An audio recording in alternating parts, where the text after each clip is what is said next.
Let's roll.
And good evening, gentlemen. Welcome in to Tennessee Tuesday. Ladies as well that are joining us tonight on our program for February the 3rd.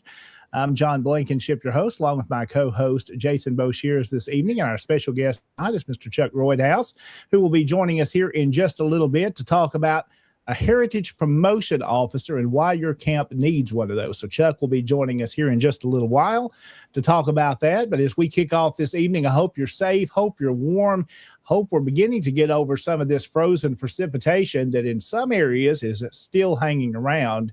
And again, our thoughts and prayers with all those that have been affected and the many families that have lost loved ones as very tragic situations as well. So our thoughts and prayers tonight continue with those individuals, as well as the Edgerton family of HK's passing. His funeral service, got to watch that. So our thoughts and prayers continue with that family and many others tonight that we know that are affected and going through trials. And one of those, gentlemen, we want to go ahead and kind of start off. And I think we'll kind of dedicate this show tonight to Miss Linda Gramling, who passed away, past Commander-in-Chief Paul Gramling's wife, who has been sick for some time now.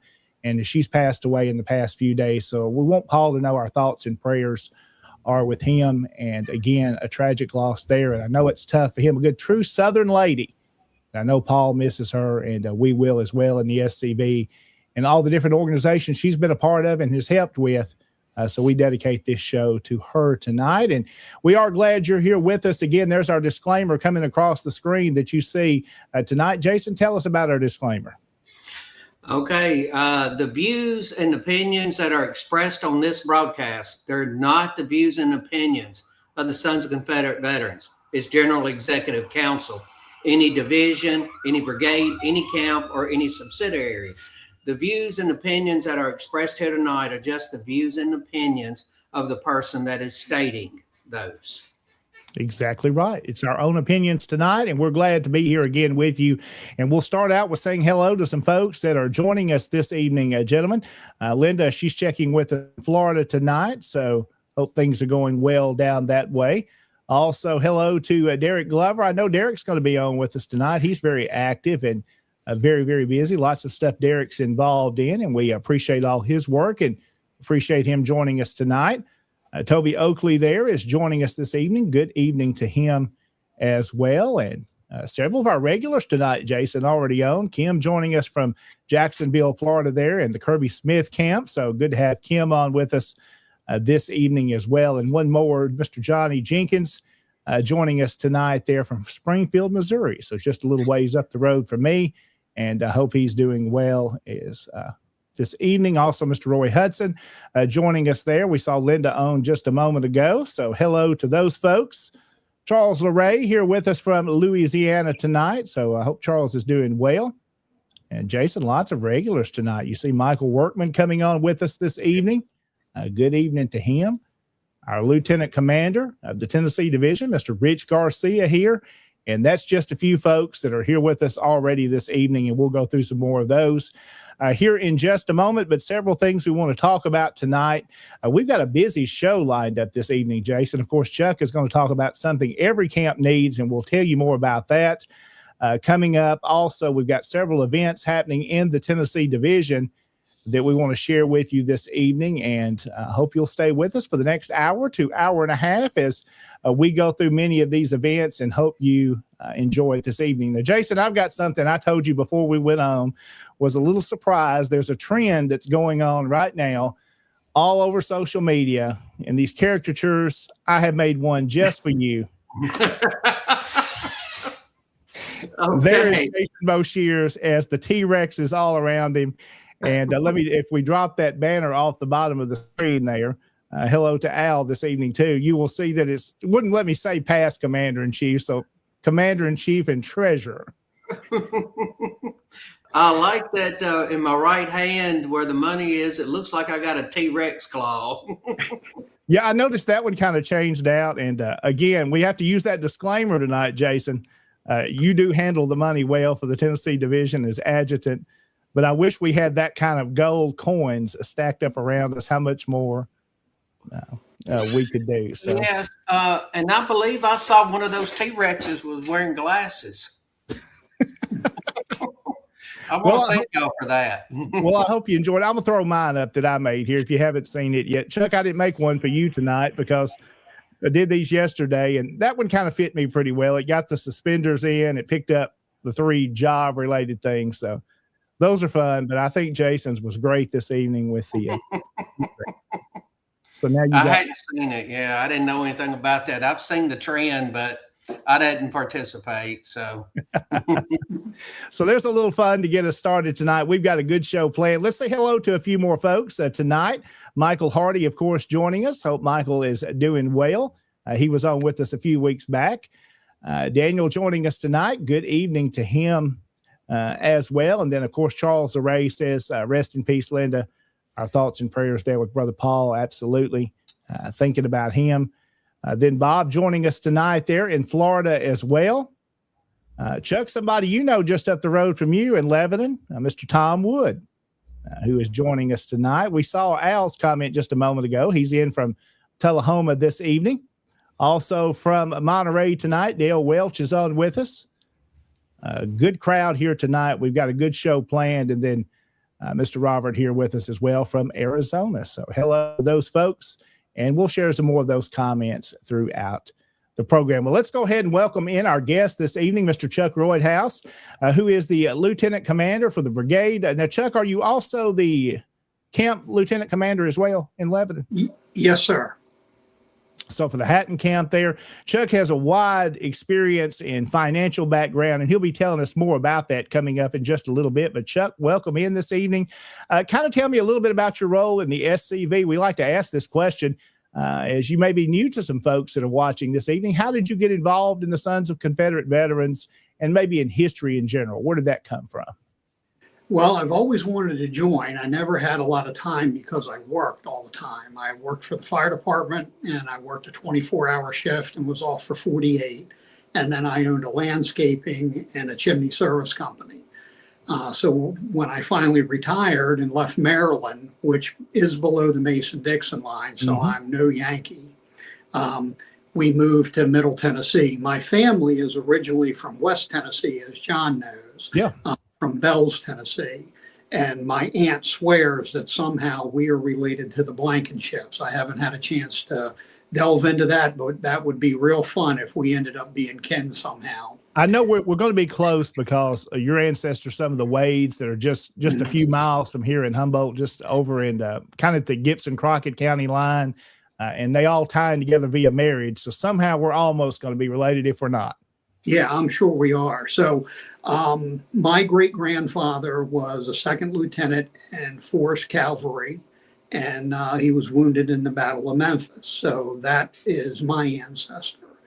So once I found that, not only was I able to join, but then I was able to join the Military Order of Stars and Bars since he was an officer. So very proud of my ancestor and my heritage. So that was my interest. I've always liked history. And then when I moved down here, totally retired, I had the time to do some things. Absolutely. So we're glad to have you tonight. We'll be learning more about you and a plan that you've put together for a heritage promotion officer. And we'll kind of break that down. You got a slideshow with us to go through and why camp needs one of those. Let's answer that question first tonight, Chuck, if you can. Why does a camp need a heritage promotion officer? And then we'll kind of, after the break, we'll get into what all that entails. Sure. Well, the reason why I think it's important, the idea was proposed not by me. Jason, Tom Wood, and I attended a workshop in Elm Springs back in September. And the Confederate Legion kind of proposed this idea and told us why it was important, because really, if we don't tell our story, no one else is going to tell it for us. And they're not going to tell it the way we want it told. So we need to take the reins of the conversation. And the program they put on was very, very good, but it was a little lacking in specifics. And one thing I learned running a business, teaching people, and then being a business consultant was, if you want to be effective, you need to give somebody a step-by-step plan to follow, at least as a template. So that was my idea. So Jason and I have become very good friends over the last couple of years. We do a lot of different things together, and we enjoy each other's company, or at least I enjoy being around him. I don't know if he puts up with me. But I could just see, if this was a cartoon, it would be like a light bulb went over the top of both of our heads at the same time, that This is a big thing and we need to do something with it. So we kind of got our heads together and said, look, we got to lay out a format so we can do it for our individual camps and then maybe do something for the Tennessee division. Absolutely. And you've put that together tonight. We're going to kind of go through and break some of that down tonight, the details of it and why that's important and how you can form one of those in your camp and select that officer. And Jason will jump in on some of this conversation too, as we get into that, because he's helped along with this process with some of the ideas and the thinking behind it. Before we get into this first break, guys, let's go ahead and say hello to a few more folks that have joined us. The Kentucky Division Commander there, Kyle Thompson, joining this evening. Hope he's doing well. I believe they just had a good event in the last week or so there for Lee Jackson, I believe it was. He'll have to help me out on the city it was in, but I know it was just in the last few days. Also, Derek again, talking about Florida. Yep, he's on here with us tonight. Let's see who else we've got here joining us. Donald Gaines saying hello from Florence, Mississippi. So hello to him. Hope he's doing well this evening. Several other folks joining in. Again, Sean McFall working on tomorrow night's show, Look Around Florida. We'll be promoting all the other shows here again coming up in just a little bit. And Tom says, I'm not really venting. And I maybe have missed a comment somewhere there. So Tom, what are you venting about tonight? Maybe I missed that comment. Again, David Pope also checking in here from East Tennessee. Hope all is well up that way, David. We'll be talking about your show as well. And then hello to Jamie Trent there in Kentucky as well. So lots of folks checking in.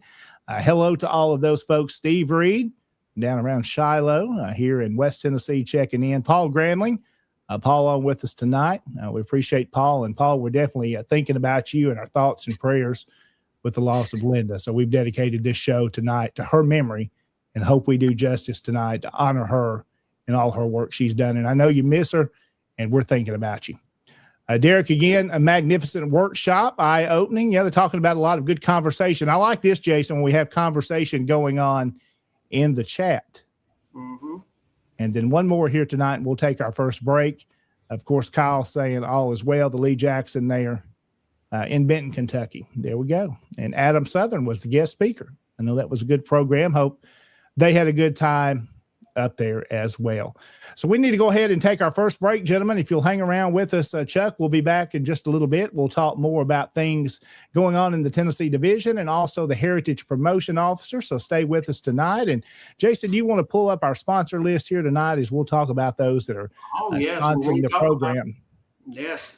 We want to thank our sponsors because our sponsors, they really help to make the show happen. And I want to thank all of our Patreon sponsors who are coming in doing that. And we actually had several more sponsors come on. As you know, we still have Dr. Chris Cummins, who is, and I know John knows him very well. Yeah. Past Commander-in-Chief Larry McClooney has come on as a sponsor, and he's Books by Larry. And that's we'll show it here. I haven't got all the way through it yet, but there's the new book. Yes, Paradox of Freedom. And I saw that we had a new one, and I just seen it pop across the when we were playing the intro music, and it's the 31st Regiment. So that's good that we have sponsors that are coming on for the show. But our Patreon sponsors, I want to thank all of these people who have contributed, and you can see their names scrolling along the bottom. They make a big difference in these shows happening. And it's not just our show. You know, we have Monday night, we have SCV Chat, you have Tennessee Tuesday. On Wednesday night, you have Look Around Florida. Sean McFall is on here tonight. Sean, that's a great show. I actually have church on Wednesday nights, so I've been missing them. But with such the bad weather, we've had to cancel a Wednesday night service. So I actually got to see the show, and it was a very good show. Well done, Sean. And then Thursday night, this coming Thursday night, we're going to have Commander's Comments. That's the first Thursday night. The other Thursday nights is their Look Around the Confederation. Friday night, we have Friends of Douglas Southall Freeman with David Pope. And I saw where David Pope posted that he's going to be having a new show. He does a new show every other week, so he's going to have a new show this Friday. And then our esteemed colleague, Mr. Michael C. Hardy, on Sunday nights with Hardy on History. Those are all great shows, and Patreon sponsors help with all of those. And thank y'all, gentlemen, for stepping up and doing that. That's right. SCVchat.com is where you can go to as a central hub to learn more about all the programming you hear on SCV Chat, like this show, Tennessee Tuesday, and how you can become a Patreon sponsor at many different levels. So, gentlemen, let's take this first break. We'll come back here in a couple of minutes, and we'll continue our conversation on Tennessee Tuesday on SCV Chat. Was your great-grandfather a traitor or a patriot? Today's politically correct are trying hard to take away the heritage of the brave Confederate soldiers who fought and died for their land. But one thing is certain, they can't change history. Those Confederate soldiers were fighting for the same reason soldiers fight today. They were fighting against homeland invasion. We believe that the desecration of the bravery, patriotism, and honor of those men should not be allowed. They were outmanned and outsupplied, but they were never outfought. They were proud men who believed in fighting to protect their dignity, their homes, and their families. If you're the male descendant of a Confederate soldier, we'd welcome you to join with us in the preservation of that heritage. We're the Sons of Confederate Veterans. Check us out on the internet at scv.org or call us at 800-MY-SOUTH. That's 800-697-6884. Sons of Confederate Veterans, dedicated to preserving the reputation of men like Robert E. Lee, Stonewall Jackson, and your great-grandfather. When my mother was in college, she danced with Confederate veterans. To me, it wasn't that far away. You know, my father knew this. My mother knew this. Almost 50 years ago, I joined the Sons of Confederate Veterans. In those days, we weren't concerned about saving monuments or any of those things. That wasn't necessary. In fact, none of us had any remote idea that it would ever come up. We can't just sit there and react. We have to be proactive. Or, as Robert E. Lee said, the best way to disrupt your enemy's plans is to strike first. Everyone should do all in his power to collect and disseminate the truth, in the hope that it may find a place in history and descend to posterity. History is not the relation of campaigns and battles and generals or other individuals, but that which shows the principles for which the South contended and which justified her struggle for those principles. If you're looking for some place to be where you think you're going to accomplish something to save our history, go to the Sons of Confederate Veterans. I'm Thomas Lee Jesse. I'm a descendant of Private Daughtery Gilmer, a Confederate veteran.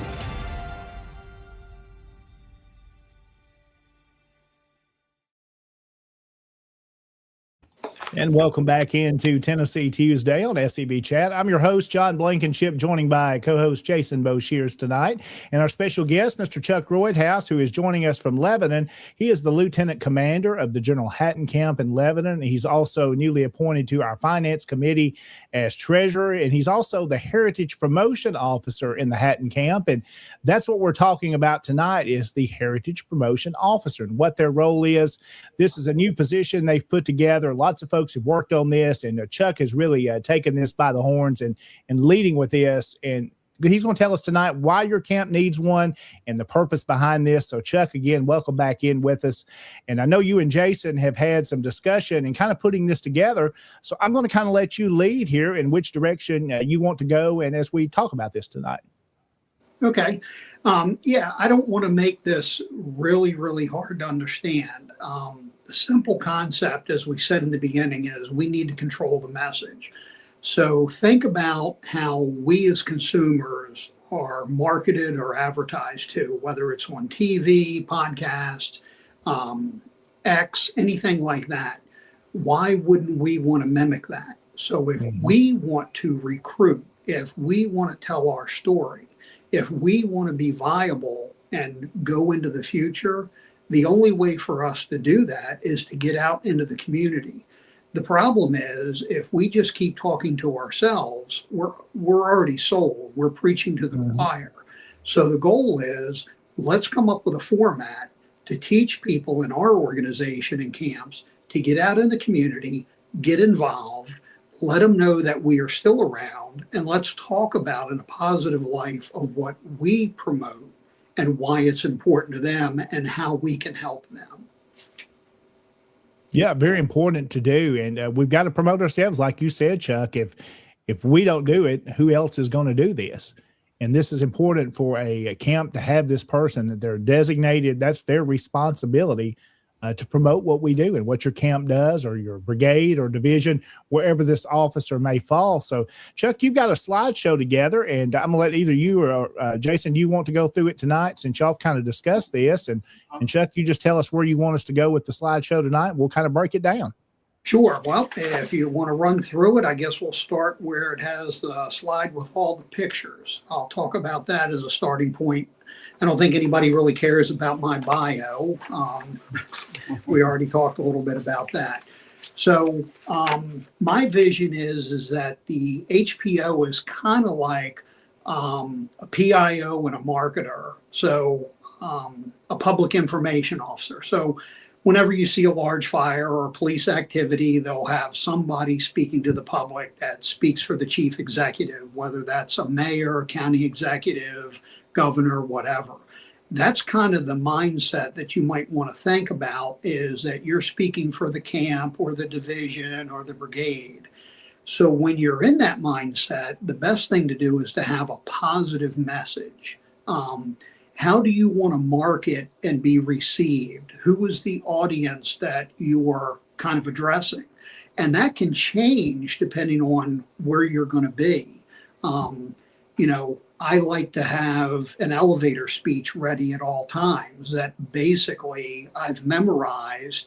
And an elevator speech, if you've never been in sales or anything like that, is maybe something that's 20 or 30 seconds long, easy to understand, that you could tell somebody in an elevator going up one or two floors. Yeah. That way you tell them who you are, what you're about, and how they can either buy from you or, in this case, engage your group. And our goal is to do everything in a positive image of SCV or what our camp is doing. You be factual, and the best thing is not to get into anything that's controversial. Let's talk about our ancestor.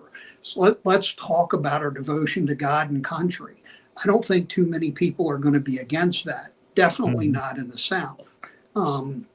So that kind of opens the segue into, then they'll start asking questions, and then you can answer the questions.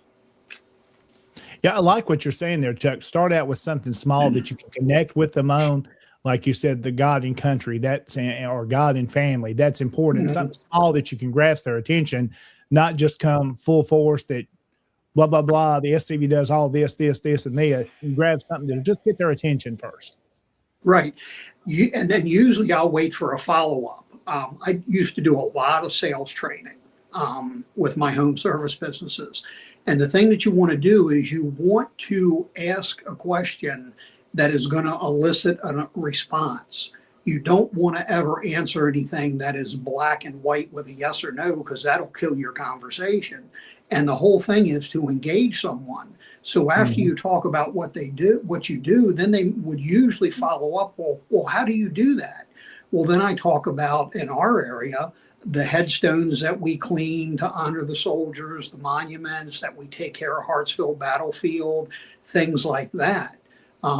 Things that we post on social media is anytime we engage with the public. So the pictures we have there is our camp had a booth at a gun show. The one to the right of it is myself and the mayor of Lebanon, a groundbreaking for a city building. That doesn't have anything directly dealing with what we're doing. But the point of it is they're used to seeing me. They know we exist. They know my camp is active and our camp is caring about the community. They obviously see us at the Tennessee State Fair at the Wilson County Fairgrounds. We have the world famous General Hatton caramel corn. We have a recruitment booth.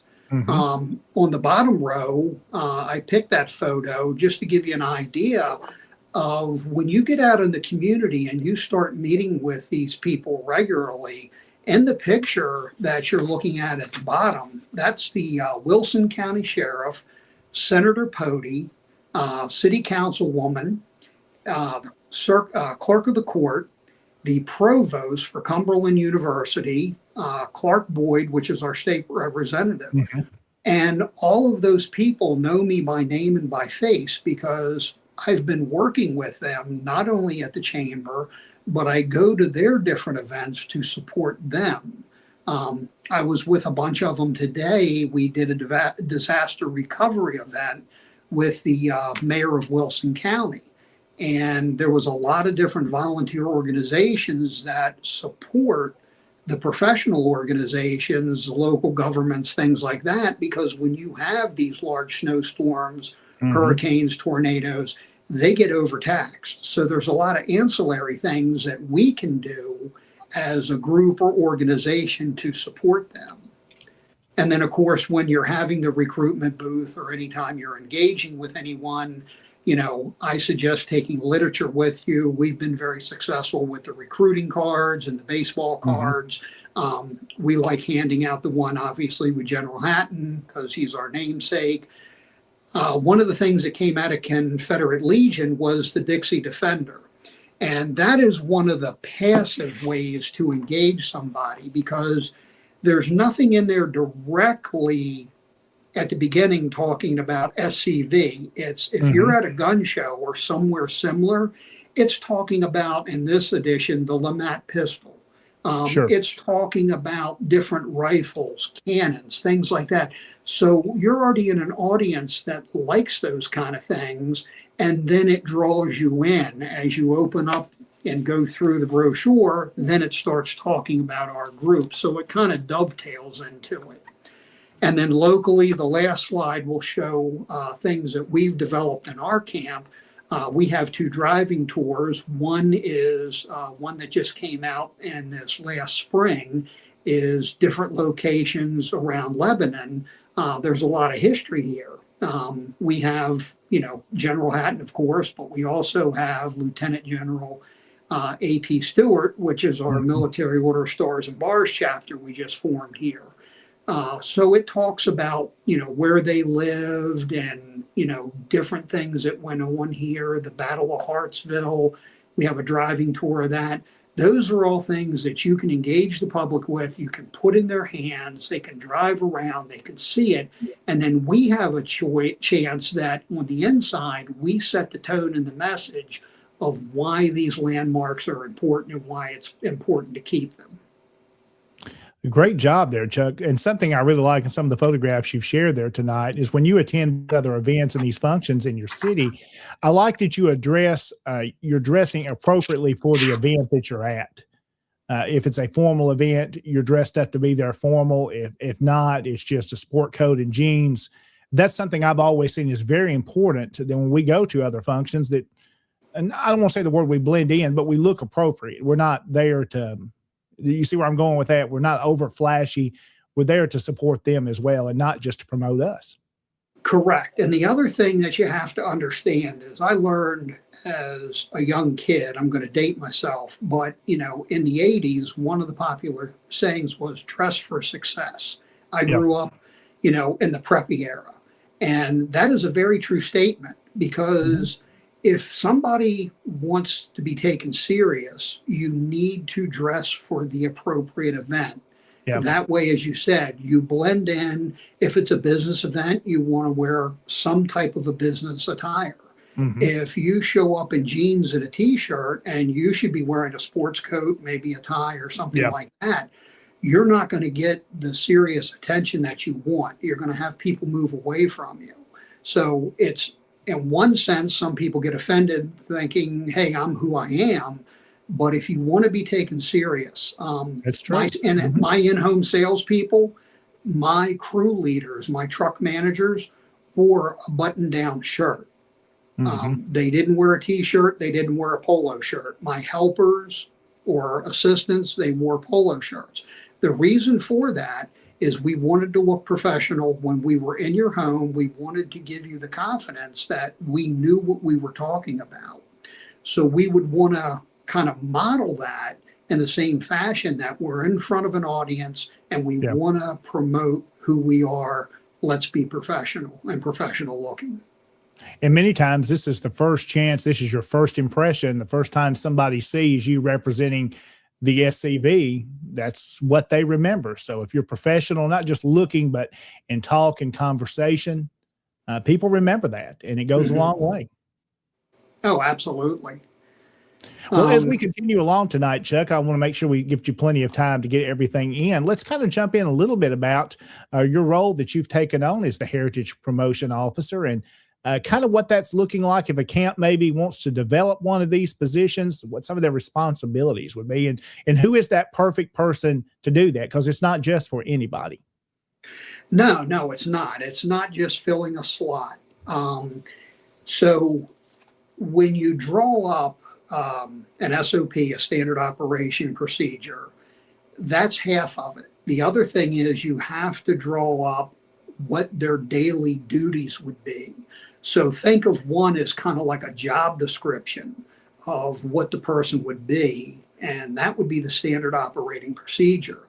But the daily tasks would be, okay, what do you need to do on a daily basis? So, the first one, again, there's the job description, and that's going to be talking to you about, what is the title, where do they work? So they're going to work in the office in the field, they're going to be a staff position. The most important thing is who do they report to? And that, in this case, we designed it to report to the camp commander.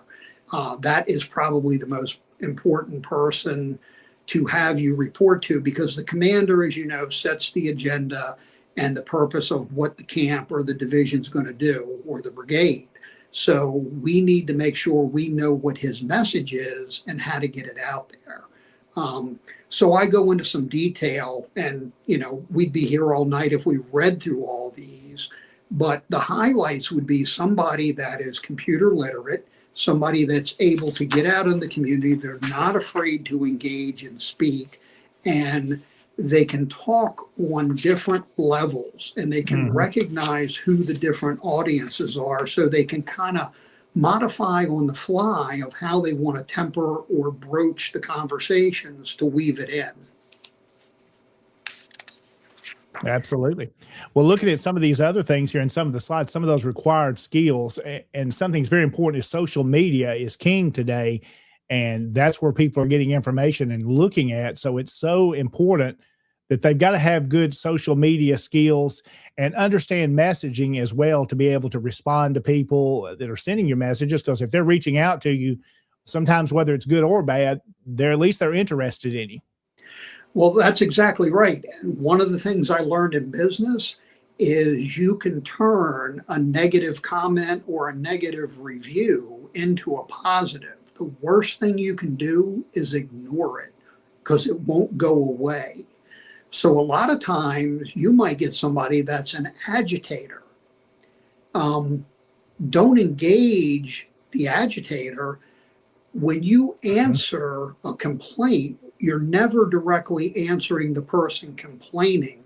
Yeah. What you're doing is you're putting something on there to show the rest of your audience or your clients or potential clients or recruits that you're not letting this bother you and you have a positive message. I am so sorry you experienced this with us. That was not our intention.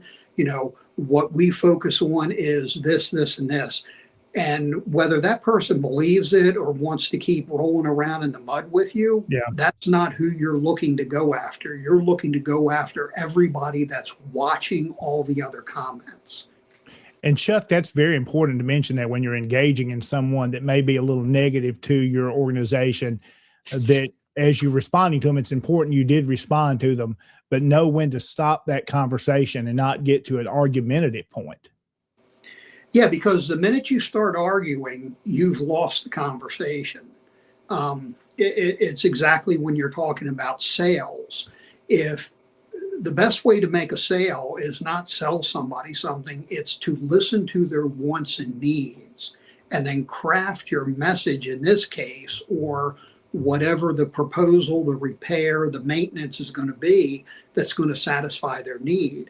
If you have empathy and you listen to the person and you can give them a counter or move them in a different direction, then you're going to win the hearts and minds. And that's really what our goal is to be proactive, win the hearts and minds, and get people to see us always in a favorable light. Absolutely. Well, we mentioned social media is one of those things they'll be working with. What are some of the other duties and responsibilities, Chuck, to hear you say that this officer is going to need, so they're going to be doing? Yeah. And again, we're not going to read through everything because there's not enough time, but people can see it on the screen. I'll hit some of the highlights. The biggest thing that you have to understand, this isn't a one and done. This isn't something you can work on for a day or two and then set it and forget it. I go to a couple of different chamber meetings a month, and then anything that's ancillary to that, if I find out that there's a ribbon cutting or anything else that's going on where I know that there's going to be a lot of faces and I can be in front of a bunch of different people, I go to those events. So there's a lot of different things that are listed in both of these documents. And by the way, we are sharing these as a member benefit. Anyone in the Tennessee division that wants it, you'll see at the end where they can contact me. If you email me, I will gladly send this to you. It's in an editable format, so you can go through, and if there's things you want to change, you can change it. If you need to change logos, you can change anything on it. The goal is to give everybody a template. Some of these things, if you don't write SOPs and job descriptions, you don't know where to start. I've written thousands of these literally. So this was easy for me. So if I can share it and make everybody's life easier, we're glad to do that. Well, Chuck, let's highlight one of those building alliances. You've kind of touched on that a little bit tonight, but that's a real point that the SCV and our camps can really work on, building these alliances with other organizations and other individuals. Right. So what I mean by that is an example would be today. So the topic for today that I went to that was hosted by the Wilson County Mayor was recovering after disasters. Ironically, this was planned 3 months ago, so it couldn't have been a more appropriate time to talk about it. So I wasn't just sitting there watching a panel of government officials. I was in a room with a bunch of nonprofits that want to volunteer to kind of backstop the fire department, the EMS, the police department, food banks, things like that. It could be ride shares. It could be running nurses back and forth to the hospital or doctors. It could be doing wellness checks. One of the groups we're talking about, they got together with WEMA, which is basically the county fire department here. Mm-hmm. And once they deemed an area was safe, no down power lines or anything like that, they on their own said, hey, we'd like to do some wellness checks. So they got a group of people, went door to door, knocking on doors at people that didn't have power and said, hey, are you okay? Is there anything you need? So can you imagine if we show up knocking on a door and we're wearing our uniform, saying, hey, we're part of, ABC camp and we're checking on you. Are you all right? Do you need anything? Man, that is like great PR. So going to those events, that's how you learn about the different things that you can do. And it kind of expands your mind of not just thinking of, flag ceremonies and parades and things like that. Those are all good things and they're visual and people see you. But when you connect to them, when you go somewhere, my commander, Tom Wood, and his wife back in, I think, October, were helping one of the local charities here that collects furniture. And when a family moves into a home and maybe they don't have everything, they go into their warehouse and they actually moved bedroom sets and things like that in for these kids. And these families just thought it was amazing. Well, boy, isn't that great to put our tagline, the General Hatton Camp, and their members were out here taking care of families that needed to be taken care of. And it shows, Chuck, we're much more than just an organization that has a Confederate flag, which is what some people see. They see we're real people. We want to help in the community. We care about the people in our communities. Absolutely. Well, Chuck, moving on a little bit here, let's talk about if a person is named their Heritage Promotions Officer in their camp or their brigade or division, what are what's expected out of them? What are some hours, travel time? What do they need to be able to do? Well, the way that I designed this was, I think that if you put in about 2 hours a week, doing things like posting on social media, going to a couple of meetings a month, whether it's at the chamber, VFW, Rotary, things like that, get photos of, the event themselves. Obviously, you want to get a photo op of yourself with the key players, if at all possible. The more you engage with them, the more they become comfortable talking to you. So people, I hate to make this about me or about sales, but these are the things that I've kind of transitioned from my former life into this life. People like to buy from who they feel comfortable with. Yeah. So the same mantra holds for this, that if you're going to different events and you're socializing with people and they become comfortable because of your mannerisms and the way that you carry yourself, they're going to hear your message. They're going to let you volunteer to help them and not be put off by what they might think you are. I had at the last chamber meeting, believe it or not, I was in a break-off group with the local head of the NAACP. And the way that it ended up, him and I are at some point in the near future are going to sit down and talk about some commonalities that we have. Now, a lot of people might think that's ironic. Hopefully he will follow through. I have all the confidence in the world that I'll be able to pull it off and win him over. because he's seeing us in one light, and we all know that that's not actually who we are.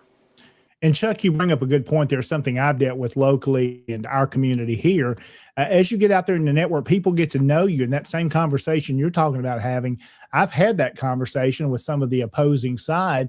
And they said, well, you know what? John is really a good guy. We may not agree on everything, but I know that I can trust him. And that's important. You're still building that trust and that confidence each other. We may not agree on everything, but we can get along. And that's really what it's about is, there's only so much air we can all breathe together, and let's not try to take it from each other. Let's get along. Let's move forward. So you were asking about these duties. When, again, if anybody's interested and they want this information and they go through it, it might be a little off-putting at first because it's a lot of different things. Again, you can craft this to make it your own. But the biggest takeaway is get out there and engage the public, do it in a positive, non-threatening tone, and do it regularly. No one needs to be perfect at this. I am not the perfect marketer by any stretch. I've made plenty of mistakes as I've gone along through life, and I might be a leg up on some people, but I used to have a marketing company that did my marketing. That's where I learned a lot of it. And then when I was president of another national organization, I hired the same marketing company to do the marketing for that organization.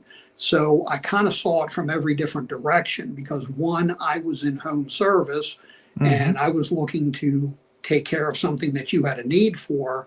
This was the other organization, which was more like what we do, was trying to recruit people to be certified and get the training, get it through us, and follow our procedures. Yep. So it's all the same game is what I'm saying. And most of us have been involved in that in one way or another. You just need to kind of expand your mind and think about how can I apply this to us? I mean, these SOPs, I grew up with it. My father was a fire chief. He was raised by his two uncles, who was the fire chief and the deputy fire chief. Everything in the fire service is like the military. It runs on having a standard operating procedure. Yeah. That's very good information that you're mentioning tonight as you bring in the fire department. And our organization as well is military based.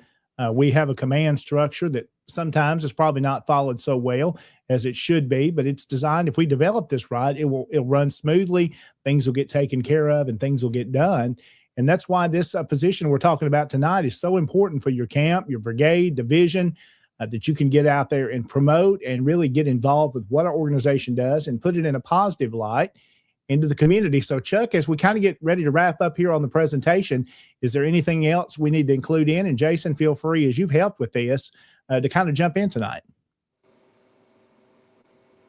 Well, before Jason starts, I'll add one more thing. We were talking about social media. One of the key things that you have to remember is we all just scroll through and maybe we'll like something, and that's not bad, but it's not the greatest. What we need is the shares.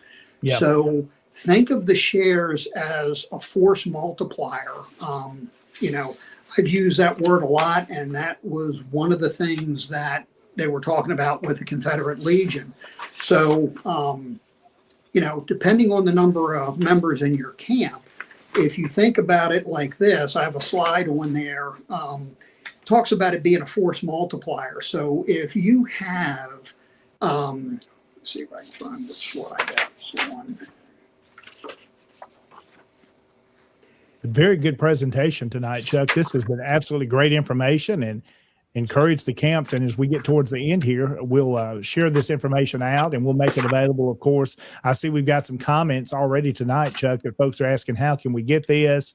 And we'll make sure we put that on our Tennessee Division site as well for our camps to get access to. And they can also, we'll be able to hear at the end, you'll give some contact information. They'll be able to reach out to you directly.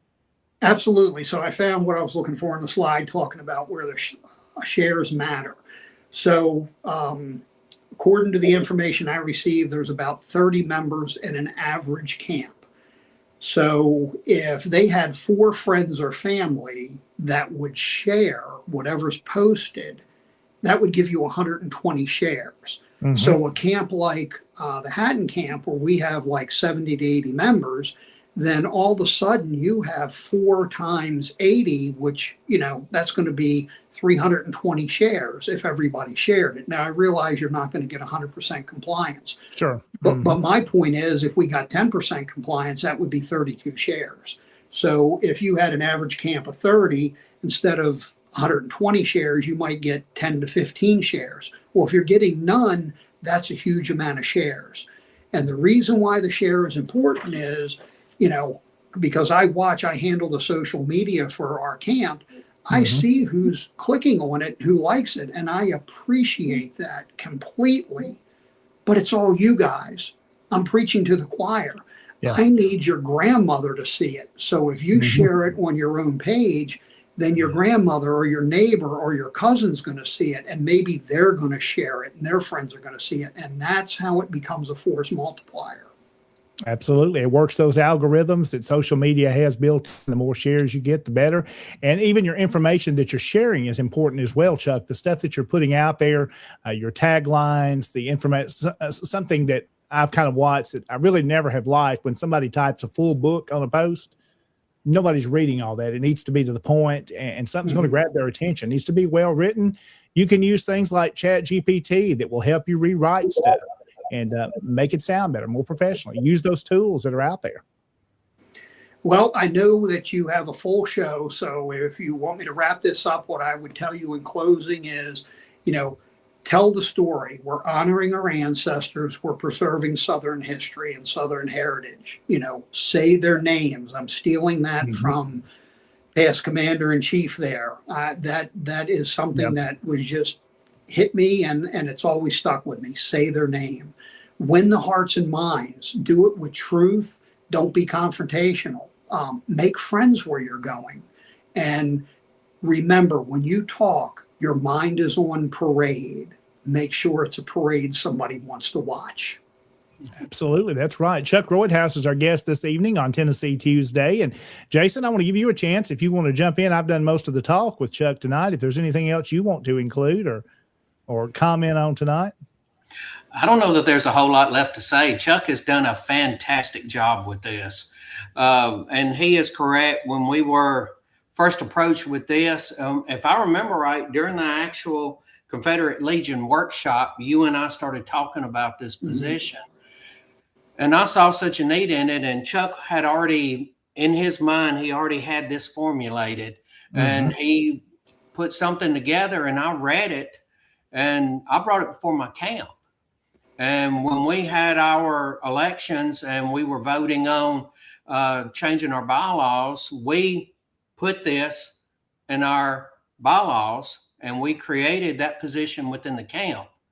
And that is, a camp has several different hierarchies in there as far as importance goes. You have the adjutant, who makes sure that the accounting is done right, and they're filing the 990s, and they're paying the dues to national, and they're paying the dues to the Tennessee division. He keeps that level going. And then you have the chaplain, and the chaplain is the one that is in charge of the spiritual force of the, yes. And Charles, I appreciate you saying that. And Roy Hudson said something earlier about how good and how important this is. When you have the camp chaplain, he's in charge of the spiritual side of it. But what's the message that the camp needs to get out? And the message the camp needs to get out is what Chuck has talked about with this Heritage Promotions Officer. And he talks about this, about being a public information officer and a camp manager. And he talks about engaging in the community. But where he says there at the top, the best practice is to craft and share a positive message with factual information. Tell the truth, folks. Don't elaborate. Don't elongate it. Say the truth, be factual about it.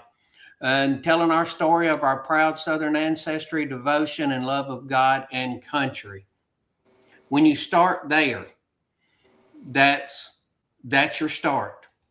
And then what he talks about here about how to accomplish, this is an important piece right here.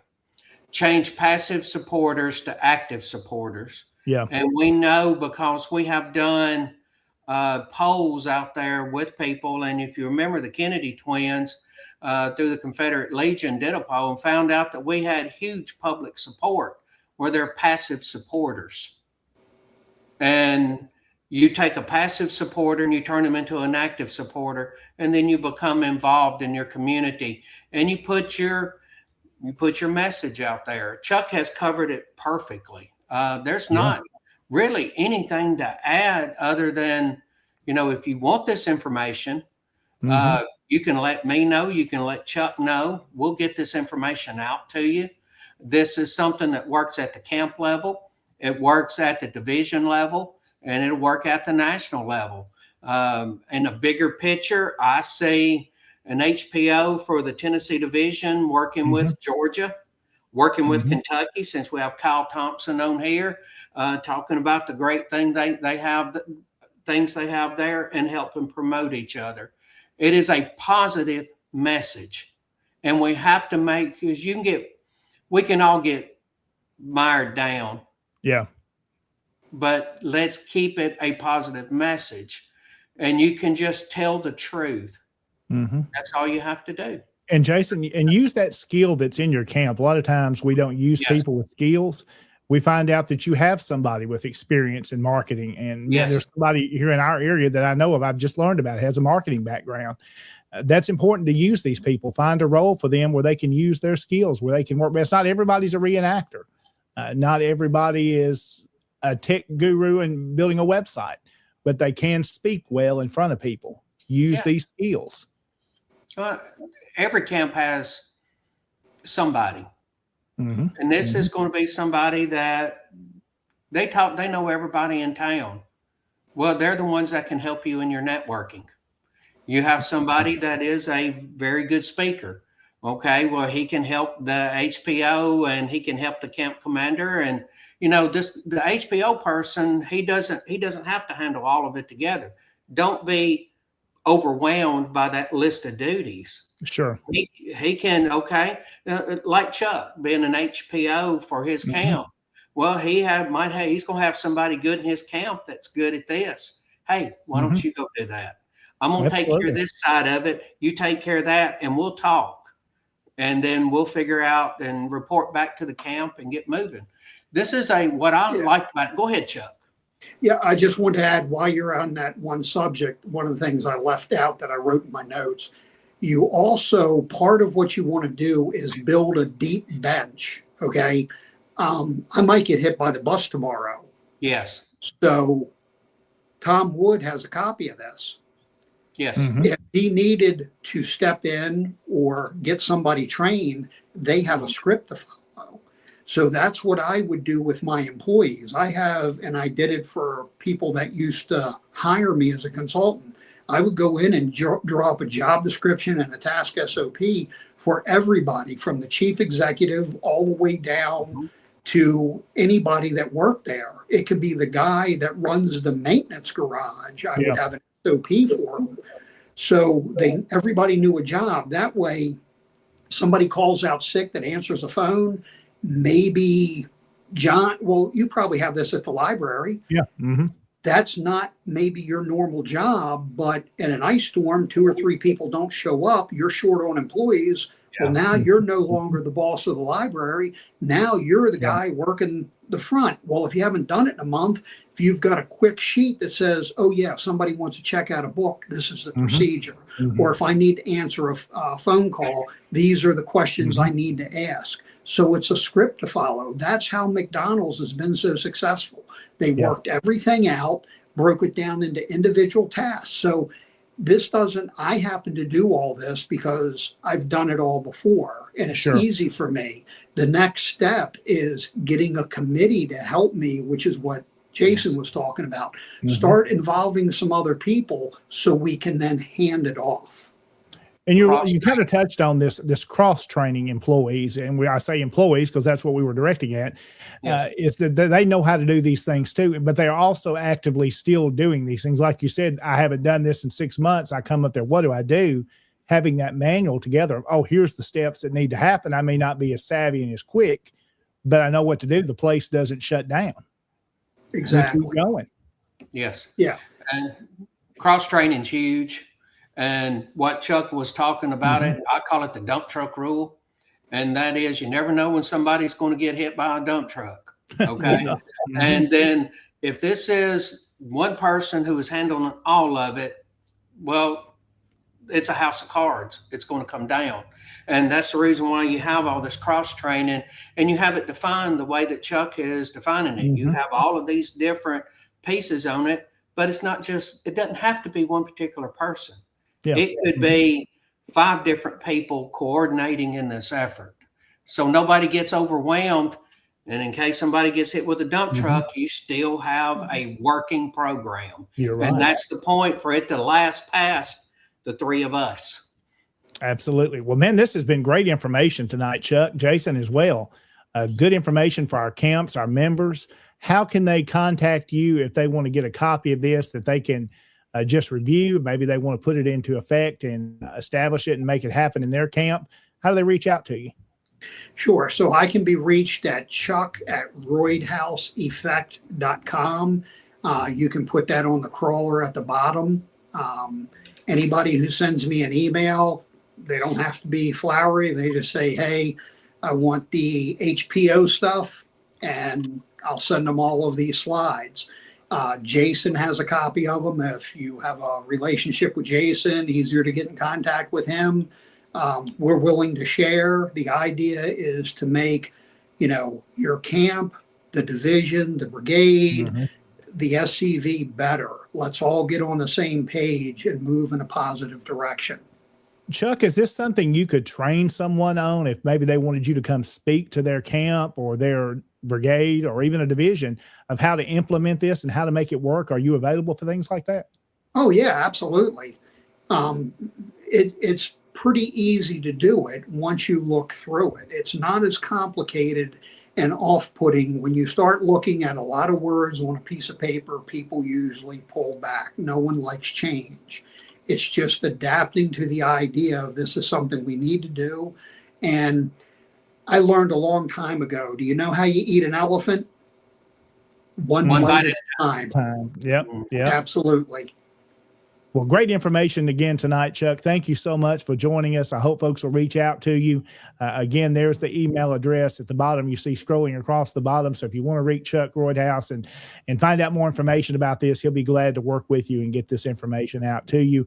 Again, thanks to everybody with the comments tonight, Chuck. We've had all kinds of folks saying positive things about this, how important this is, and will help our organization. So thank you again for all your work making this possible. My pleasure. Well, all right, gentlemen, let's do this. Let's take a quick break. We'll come back. We'll talk some more Tennessee Division news. We've got a few other things to share with you tonight. More of your comments as we continue on Tennessee Tuesday on SCV Chat. Our Southern heritage is under attack. Whose heritage, some may ask? Well, the heritage of those that love God, their families, and their homes. We must stand together and fight back against those who wish to destroy it. The Sons of Confederate Veterans regard these attacks as frivolous and are committed to preserve and protect our history. We can't do it alone. We need your help. To learn more about membership, visit TennesseeSCV.org. If not us, who? If not now, when? There is a place, nestled in the rolling farmland of southern Middle Tennessee. A home, constructed in 1837, nearly lost to the ravages of war. Saved by a servant and a Confederate general. A place where families loved and lost. If walls could talk, what stories could be told?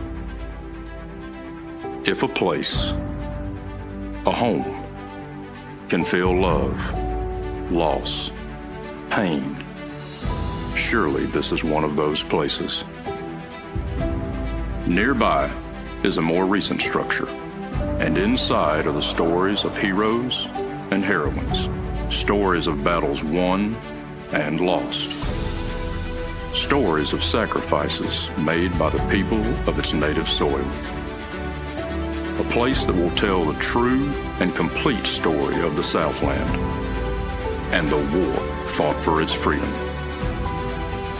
From the causes that led to the conflict to the modern-day struggles to protect Southern history. Historic Elm Springs and the Confederate Museum at Elm Springs are the general headquarters for the Sons of Confederate Veterans. A place where the story of the Southland and its historic struggle is preserved and told.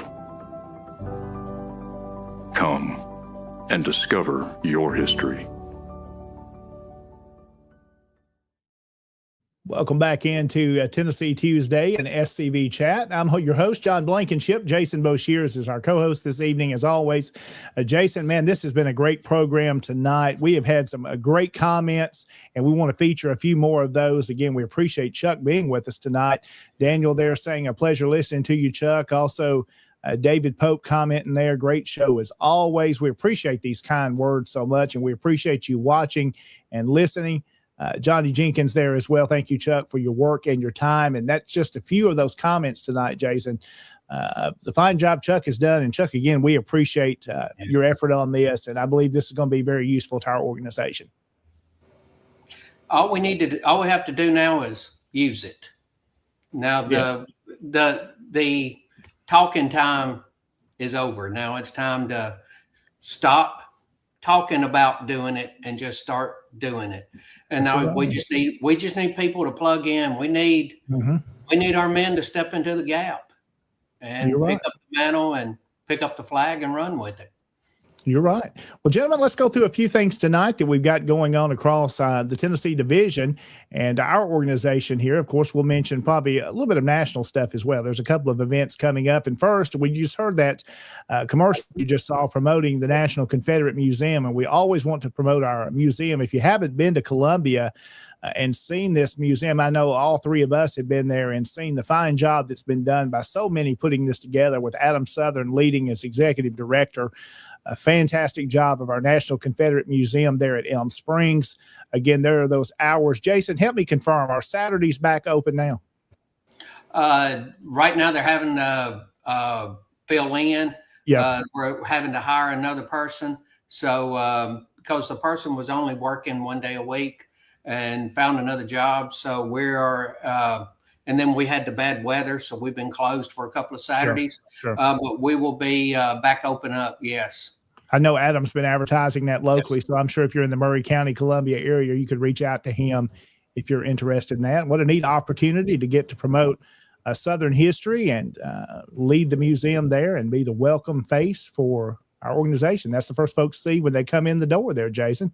Yes. So again, our National Confederate Museum, if you haven't been, you should go and check that out. Well, there's several Lee Jackson banquets taking place in 2026, and we probably won't get through all of those. If we miss one tonight, we apologize for that, but make sure you send those in to us. One of those that, Jason, you were going to be speaking at that has been rescheduled due to all the snow and ice that we've seen. This is coming up, Jason, I believe it's on February the 28th now. Is that right? The Lee Jackson banquet for the Jeffrey Forrest Brigade. Yes, sir. It's been moved to the last Saturday of the month. Yes, due to the weather. So that's still going on. Again, Barry Sal, the brigade commander in the Jeffrey Forrest Brigade, has helped to organize that there with Camp 176. And again, Jason's going to be the guest speaker there as well. And another one of those coming up that we've talked about a few times is that is just going to be happening. Let's see, this weekend, isn't it? That's up this Saturday, the Lee Jackson banquet there at Camp 87, the Longstreet Zollicoffer Camp in Knoxville. Commander-in-Chief Donnie Kennedy, who was just on with us this past week, is going to be there as the guest speaker. That's always a big event. I know Kyle Stewart was telling us about it at our DEC meeting, that's going to be a good event there. So if you're interested in coming and have questions, you can reach out to Kyle Stewart, who is the brigade commander there, or someone at Camp 87, and they'll be happy to give you that information. Another one that the commander-in-chief told us about is the Stephen D. Lee Institute for 2026 is coming up in February. Jason, you want to talk a little bit about this? Yes. Unfortunately, I'm not going to be able to be there. It'll be the first one that I've missed in a number of years. and it's already had something booked on February 28th, where I'll be speaking during the day, and then the Lee Jackson got postponed, so I'll be speaking that evening. So I'll be speaking twice that day. But the Stephen D. Lee Institute, you can say they're going to have some great speakers there. Our current Chief of Heritage Operations, Mr. Paul Graham, he's going to be the Master of Ceremonies. Of course, our Commander-in-Chief, Walter D. Donnie Kennedy, will speak. I'll let them decide whether it's good looking or smarter twin brother. I'll let them argue over which one it is, but they're both going to be speaking. Thomas D. Lorenzo is going to be speaking, Jeffrey Adicott. And I will mispronounce that young lady's name. I have heard it pronounced numerous times, but she has done a fantastic job. She earned a PhD in law from Cambridge University. She was a Rhodes Scholar at the University St. Edmunds College. She works at the Walter E. Williams Institute Research Fellow at the Ludwig von Mises Institute, which is a think tank in Auburn. She's going to be talking about Marxism, Cultural Revolution in the South. So I think her last name is pronounced Joya. Okay. But that's going to be a very good one. Hate that I'm going to miss it. So going to be a good event, February the 28th. And again, the website, you can go see all the speakers and learn all about it. StephenDLeeInstitute.com has the details about that. Well, an event I'm excited about coming up to Lexington, Kentucky in July. We'll be coming to the National Reunion of the Sons of Confederate Veterans. It's July the 15th through the 19th. We have our registration and our hotel book there. If you haven't done so, you need to do that to make your plans to be at a national reunion. If you've never been to one, I encourage you to come to one of those. I went to my first one, I think about 8 years ago. I think I've been to all but one since, maybe 9 years ago when I missed one in there. It was a little far away for me to get off long enough, but love planning. This has become our summer vacation. Jason, for us, we go and see the sights and, of course, do the business of the SCV, and enjoy getting to meet up with all the guys that have become not only fellow members, but have become friends, and really enjoy this. And this is coming up in July. 131scv.org if you want to go get registered and learn more about the National Reunion that's coming up July the 15th through the 19th. And those guys are doing a fantastic job. I've talked to them. They're doing a fantastic job. It's going to be a big reunion. First time we've been in Kentucky in 40 years, something like that. Time. Yes, a lot of work goes into this, and the camps and divisions and brigades that make these events happen. We applaud anybody that stepped to do a big event like this, because you're talking about several hundred people that will be at these events. One that we're excited about is coming up is our Tennessee Division Reunion, which is April the 17th and 18th at the Morristown Landing in Morristown. A good event there. We'll have our business meeting on Saturday. We'll have lunch, and then a very special ceremony is going to take place that Saturday afternoon, April the 18th, as the Bradford Rhodes SCV Camp and the Sam Davis UDC and the Longstreet Museum will be dedicating the Confederate marker there. I know they've got the base and most of it put together now, so that will be dedicated and unveiled on April the 18th around 2 o'clock there at the General Longstreet Museum. That's going to be part of our Tennessee Division Reunion. Jason, I don't think I've ever been to a division reunion where a Confederate monument has been unveiled. So this is going to be a first and exciting. Yes, sir. Same here. I've never been to a division reunion where we unveiled a monument. This is wonderful. Absolutely. And Jason, again, if you haven't got your reservations, the Candlewood Suites is where going to be the host hotel there in Morristown.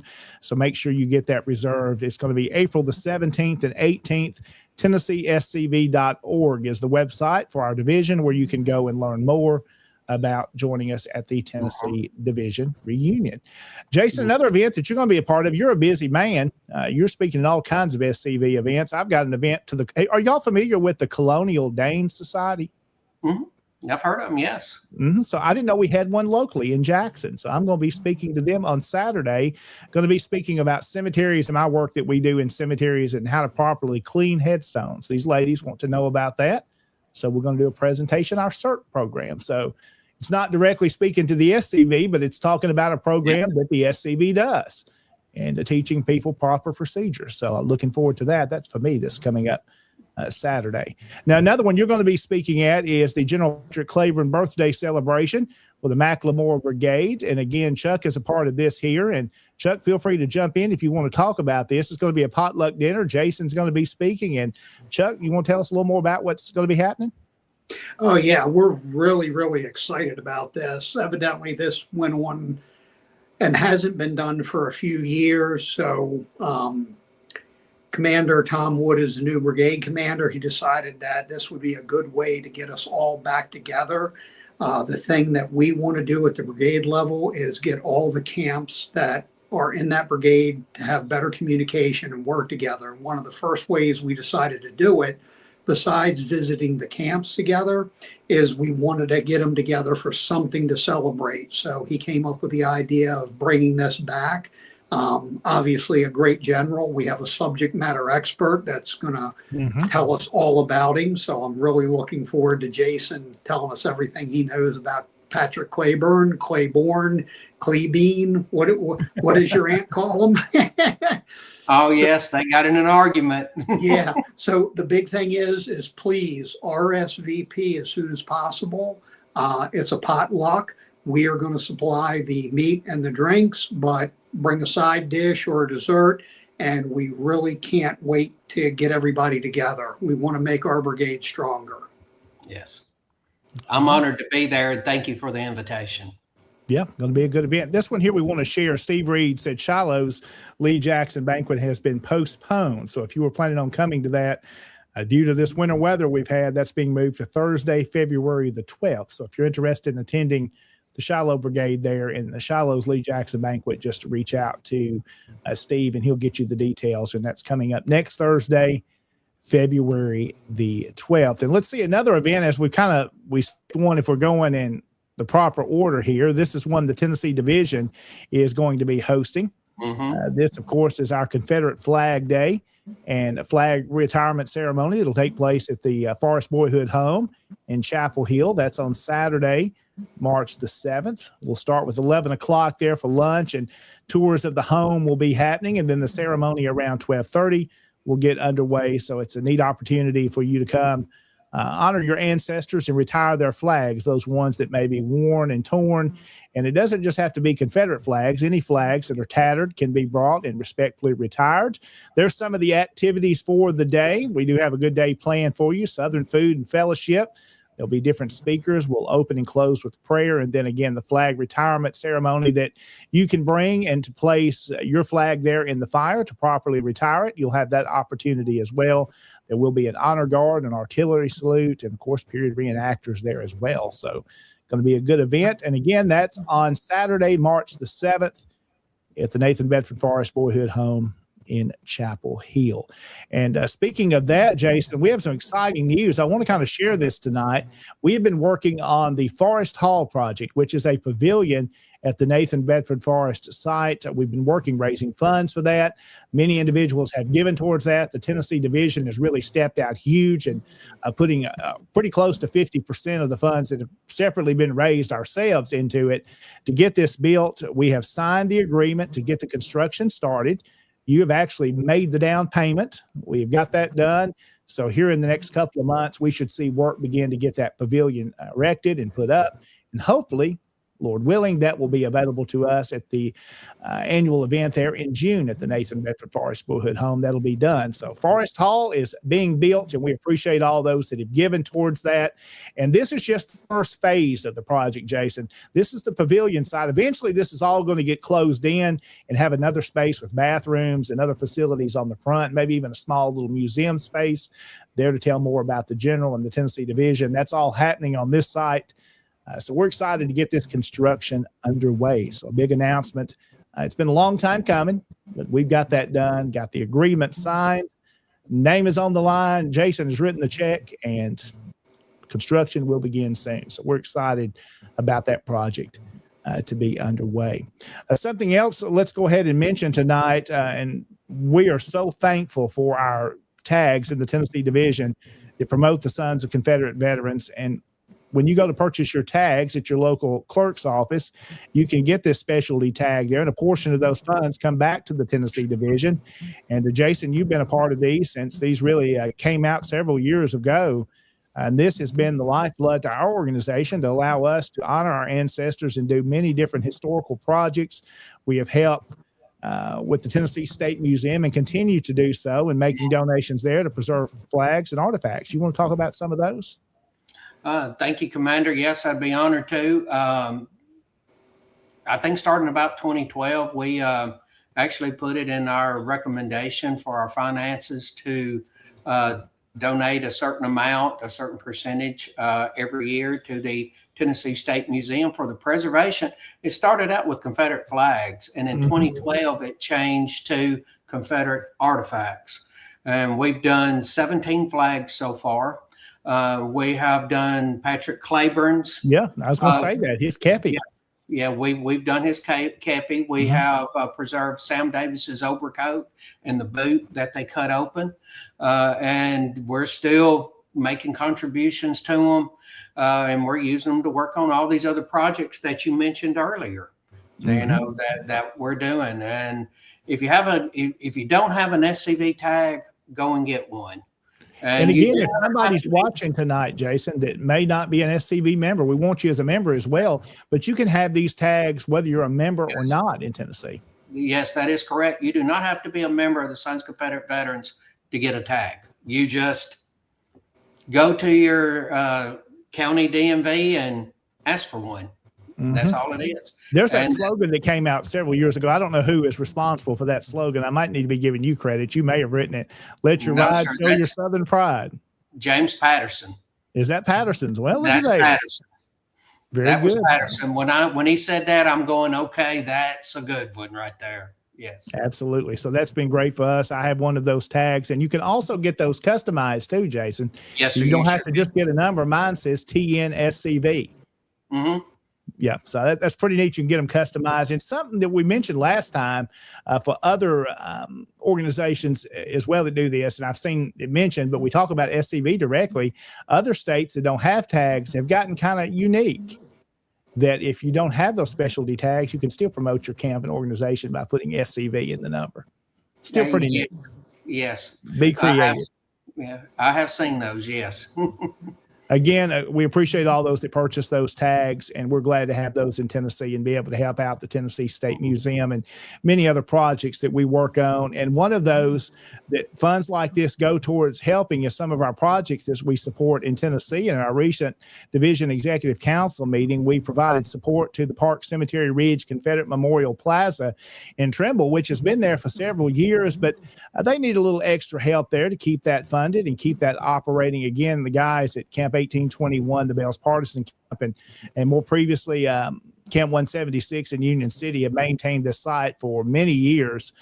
We go back to the days of Mr. Billy Foster helping get this organized and make this happen. It's a beautiful site, sits off what will be eventually Interstate 69. It's visible from that highway, and it's been illuminated for several years. So we wanted to partner with the camp there to provide a year's cost of keeping that illuminated in the electrical bill there for that light on the mega flag.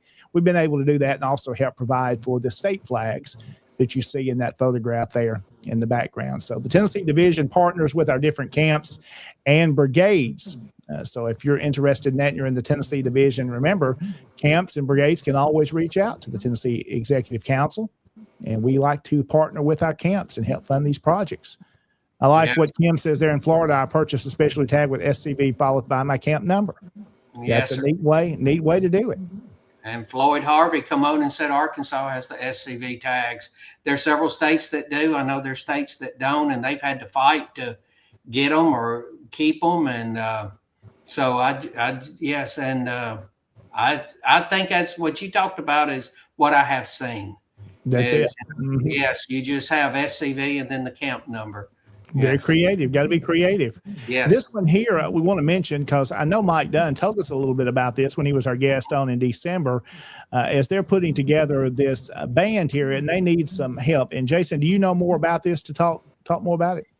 Oh, well, I just know the surface stuff, and what they're doing is they're trying to get a period brass band together.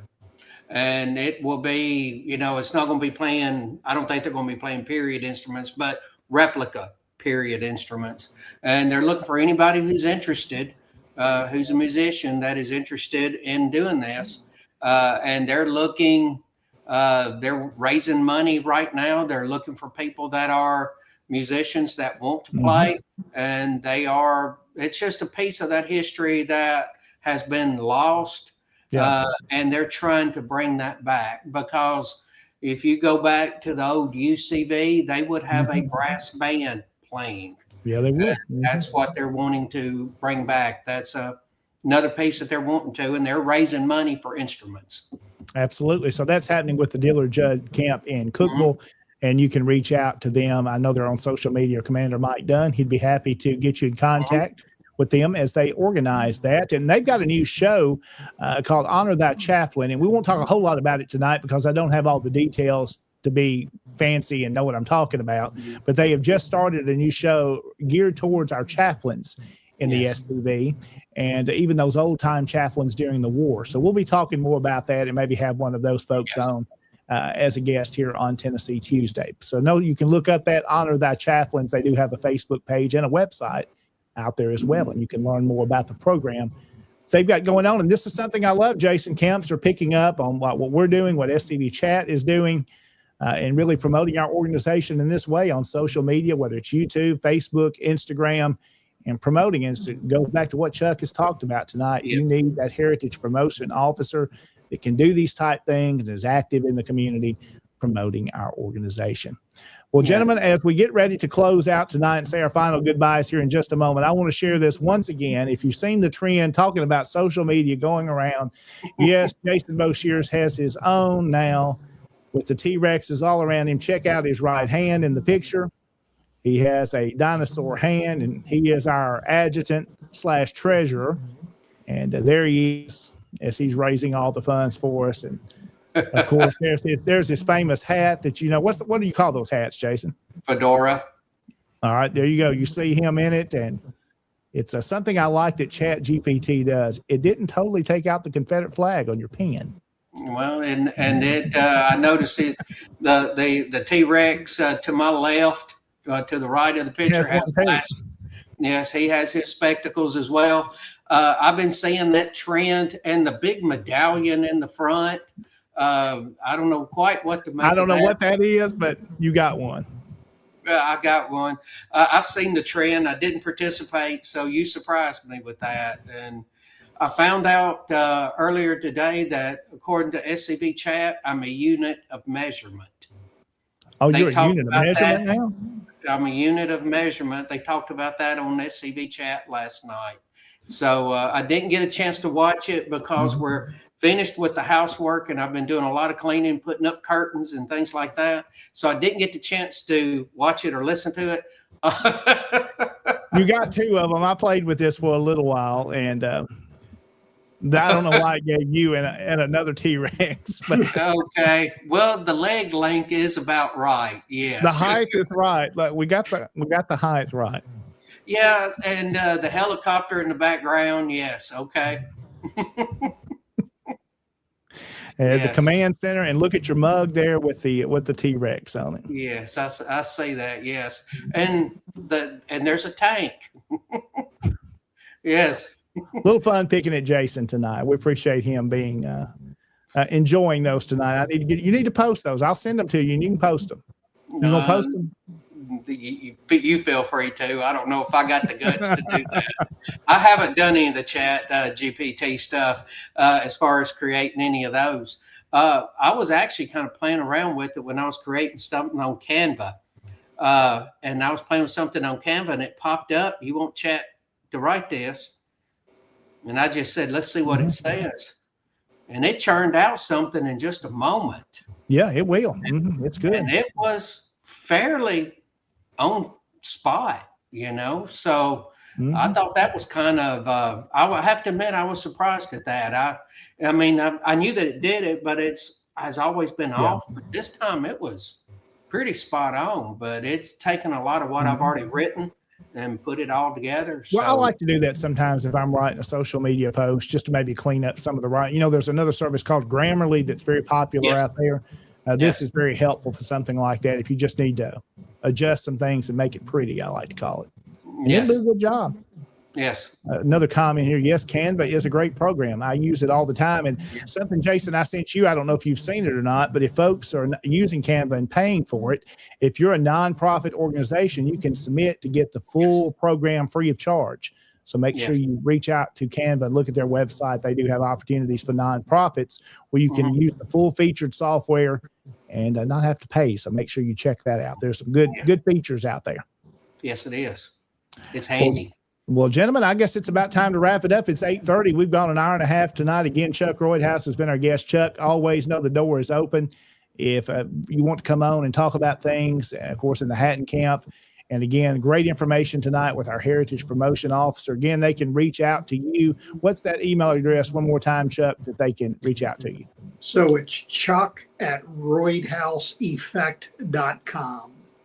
Okay. For a copy of it, I'll post that up there. You'll see it scrolling along the bottom. Earlier, we were talking about the brass band, and this is the gentleman that contacted me about it. He says they're planning to use period instruments. Oh, wow. Okay. That is awesome. Way to go. Way to go on that. And we'll leave this scrolling along the bottom. Anybody wants a copy of that, you can contact me. I'm pretty easy to get in touch with. I'll get you a copy of it. And this is for us to use. If you get a copy, don't save it on your hard drive and not use it.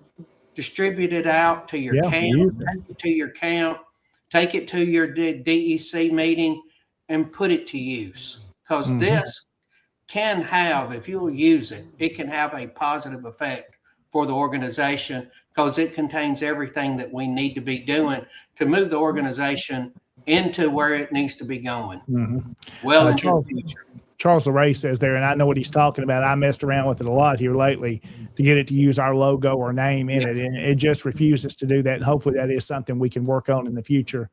Of course, it's it's using those algorithms. It's finding things that are on the internet and pulling them. So maybe that's something that can be worked on. Again, gentlemen, a great show tonight. We'll wrap it up for this evening. We will be back with you again next Tuesday night for another show, and we're going to start rolling into something a little different as the Tennessee Division reunion is coming up in April. It's going to be time for an election that will happen this year in the Tennessee Division. So some of those that are seeking office are going to start to come on in the Tennessee Division.